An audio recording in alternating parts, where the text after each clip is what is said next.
Socialist അധ്യാപക കൂട്ടായ്മയായ Kerala state teachers സെന്ററിന്റെ സംസ്ഥാന നേതൃ ക്യാമ്പിന് പാലക്കാട് തുടക്കമായി. RJD സംസ്ഥാന പ്രസിഡന്റ് MV ശ്രേയാംസ് കുമാർ ദ്വിദിന ക്യാമ്പ് ഉദ്ഘാടനം ചെയ്തു. വരുന്ന കാലങ്ങളിൽ നമ്മുടെ വിദ്യാഭ്യാസ സമ്പ്രദായം എത്രത്തോളം പ്രസക്തമാണ് എന്നത് ചിന്തിക്കേണ്ട വിഷയമാണെന്ന് അദ്ദേഹം വ്യക്തമാക്കി.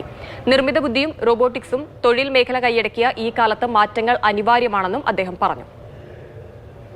അപ്പോൾ കുട്ടികളെ ഭയാനകമായ രീതിയിൽ പഠിപ്പിക്കണമല്ല, ഈ മാറി വരുന്ന ഇതിനനുസരിച്ച് അവിടെ ഒരുക്കി കൊണ്ടുവരണമെന്നുള്ള ചോദ്യം അധ്യാപകന്മാരുടെ മുമ്പിലുണ്ട്, മാതാപിതാക്കളുടെ മുമ്പിലുണ്ട്. എന്തൊക്കെ സ്കിൽ സെറ്റ്സാണ് വേണ്ടത്? ഇപ്പം ചരിത്രം തന്നെ മാറ്റിക്കൊണ്ടിരിക്കുക. കുറച്ച് കഴിഞ്ഞാൽ നെഹ്റുവിന് ആരാണെന്ന് അടുത്ത തലമുറ അറിയില്ല, 2 തലമുറ കഴിഞ്ഞാൽ ഗാന്ധിജി ആരാണെന്ന് അറിയില്ല. നമ്മളുടെ പ്രാഥമിക വിദ്യാഭ്യാസമാണ് ഉന്നത വിദ്യാഭ്യാസമാണെങ്കിൽ അതിന്റെ പ്രസക്തി എന്താ? അത് മൂല്യങ്ങൾക്ക് പ്രസക്തിയുണ്ട്.